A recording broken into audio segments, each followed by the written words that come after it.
오늘은 질문 하나로 시작할게요. 최근에 이런 경험을 한 적 있으신가요? 예전 같으면 며칠 동안 마음에 걸렸을 말인데 어느 순간 그냥 넘어가고 있는 자신을 발견한 것. 예전 같으면 화가 났을 상황인데 그냥 한 박자 쉬고 있는 자신을 발견한 것. 아니면 거울 앞에 섰을 때 분명히 같은 얼굴인데 뭔가 다른 느낌이 드는 것. 그런데 언제부터인지 기억이 나지 않아요. 언제 이렇게 됐지? 싶은 거예요. 칼 융은 이런 순간을 진정한 변화의 신호라고 불렀어요. 거창한 사건이 없었는데, 드라마틱한 결심이 없었는데, 어느 날 조용히 달라져 있는 자신을 발견하는 것. 오늘은 그 이야기를 해보려고 해요. 당신이 이미 변하고 있다는 것을 혹시 아직 모르고 계신 건 아닐까 싶어서요. 우리는 변화를 크고 뚜렷한 것으로 상상해요. 어느 날 눈을 떠보니 완전히 다른 사람이 되어 있는 것. 어떤 결정적인 순간에 뭔가가 탁 바뀌는 것. 그런데 실제 내면의 변화는 그렇지 않아요. 나무가 자라는 것과 비슷해요. 매일 보면 달라진 게 없는 것 같은데 몇 달이 지나고 보면 분명히 더 커져 있어요. 내 안의 변화도 그래요. 어제와 오늘은 구분이 안 되는데 1년 전과 지금은 달라요. 3년 전과 지금은 꽤 달라요. 그리고 그 변화는 대부분 이런 식으로 와요. 누군가의 말에 예전처럼 흔들리지 않는다는 것. 혼자 있는 시간이 예전처럼 불안하지 않다는 것. 인정받지 못해도 예전처럼 무너지지 않는다는 것. 이게 사소해 보이지만 사실은 굉장히 큰 변화예요. 왜냐하면 이 모든 것들은 내 평화의 근거가 바뀌었다는 신호거든요. 외부에서 내부로. 융이 말한 변화의 첫 번째 신호는 이거예요. 과거의 이야기와 자신을 동일시하지 않게 되는 것. 우리는 모두 자신에 대한 이야기를 갖고 있어요. 나는 상처받은 사람이야. 나는 실패한 사람이야. 나는 사랑받지 못하는 사람이야. 이 이야기들은 대부분 고통스러웠던 경험에서 만들어졌어요. 어린 시절, 혹은 어느 관계에서, 혹은 어떤 실패에서. 그리고 그게 진짜 문제예요. 그 이야기들이 과거에서 만들어졌는데 현재를 결정하거든요. 20년 전의 상처가 오늘의 선택을 막아요. 그런데 변화가 일어나면 그 이야기들과의 관계가 달라져요. 이야기가 사라지는 게 아니에요. 기억은 여전히 있어요. 그런데 어느 날 그 이야기가 나를 정의하지 않는다는 걸 알게 되는 거예요. 상처받은 경험이 있었던 것과 내가 상처받은 사람인 것은 달라요. 실패한 경험이 있었던 것과 내가 실패자인 것은 달라요. 이 구분이 머리가 아니라 가슴으로 느껴지는 순간이 있어요. 말로 설명하기가 어렵지만 그 순간은 분명히 와요. 그리고 그 순간부터 뭔가가 가벼워지기 시작해요. 두 번째 신호는 감정의 질이 달라지는 거예요. 감정이 없어지는 게 아니에요. 오히려 더 깊이 느끼는 경우가 많아요. 그런데 그 감정이 나를 휩쓸고 가는 방식이 달라요. 예를 들면 이래요. 예전에는 상사가 날카롭게 말하면 하루 종일 그 말이 머릿속을 맴돌았어요. 퇴근하고 밥 먹을 때도 씻으면서도. 그런데 어느 순간부터는 오늘 스트레스가 많은가 보다 하고 넘어가고 있어요. 그 말이 나한테 박히지 않아요. 혹은 친구가 약속을 취소했을 때 예전에는 내가 중요하지 않은가 봐 하고 하루가 무너졌다면 이제는 무슨 일이 있나 보네 하고 문자를 보내요. 이게 무감각해진 게 아니에요. 오히려 반대예요. 자극과 반응 사이에 아주 작은 공간이 생긴 거예요. 그 공간에서 내가 선택할 수 있게 되는 거고요.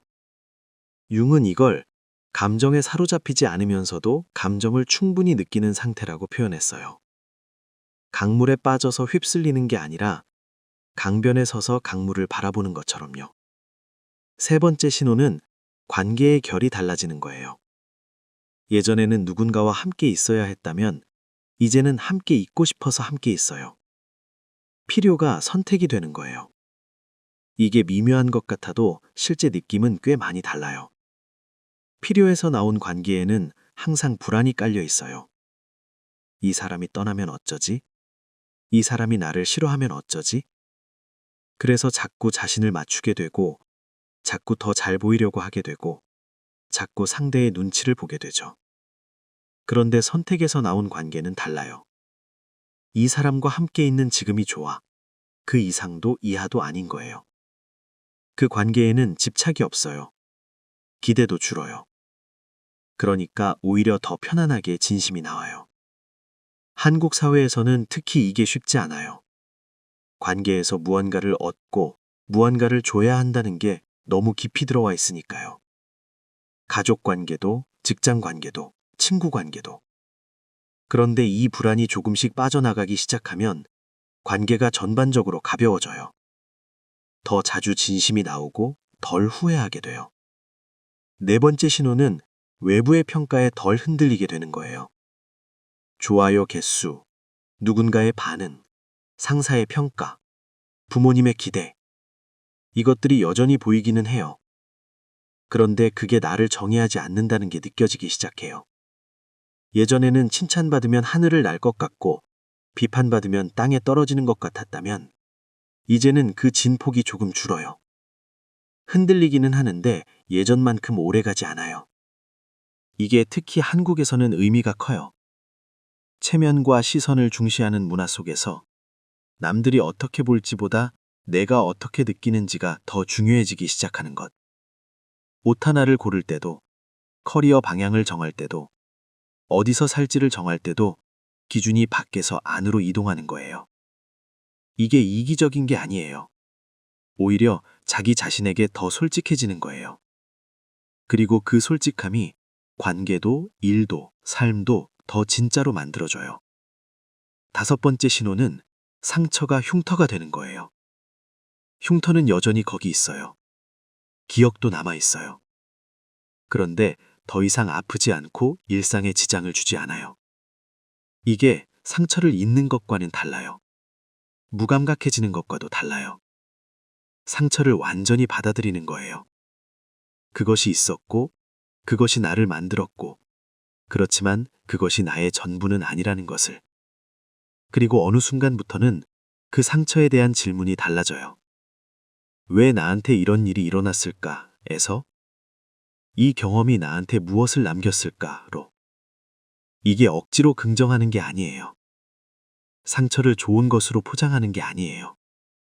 그냥 그것도 내 이야기의 일부였다는 것을 조용히 인정하는 거예요. 그 순간부터 상처는 무기가 아니에요.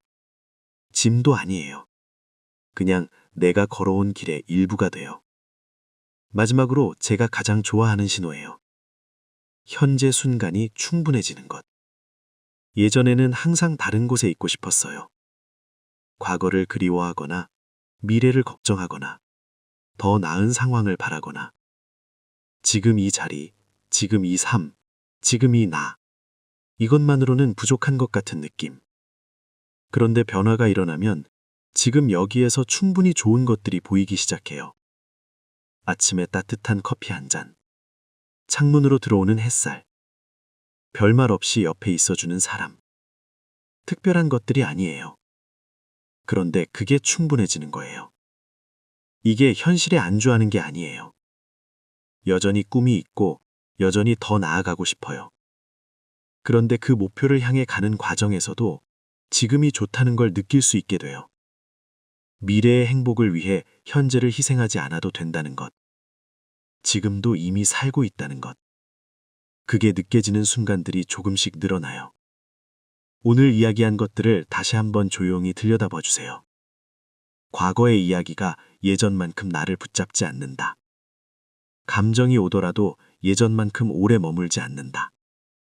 관계에서 덜 불안하다. 인정받지 않아도 예전만큼 무너지지 않는다. 지금 이 순간이 나쁘지 않다. 이 중에 하나라도 해당된다면 당신은 이미 변하고 있는 거예요. 드라마틱하지 않아도 괜찮아요. 아직 완전하지 않아도 괜찮아요. 변화는 원래 이렇게 와요. 조용히, 천천히, 그러나 확실하게. 그리고 이 과정에서 가장 중요한 한 가지를 기억해 주세요. 자신에게 인내심을 가지는 것. 같은 자리를 맴도는 것 같아도 사실은 조금씩 더 높은 곳에서 만나고 있는 거예요. 어제의 실수가 오늘의 나를 만들고 있는 거예요. 당신은 이미 충분히 완전하고 충분히 사랑받을 가치가 있어요. 변화는 그것을 더 명확하게 느끼게 해줄 뿐이에요. 오늘도 들어주셔서 고마워요. 지금까지 서당계 서봉이었습니다.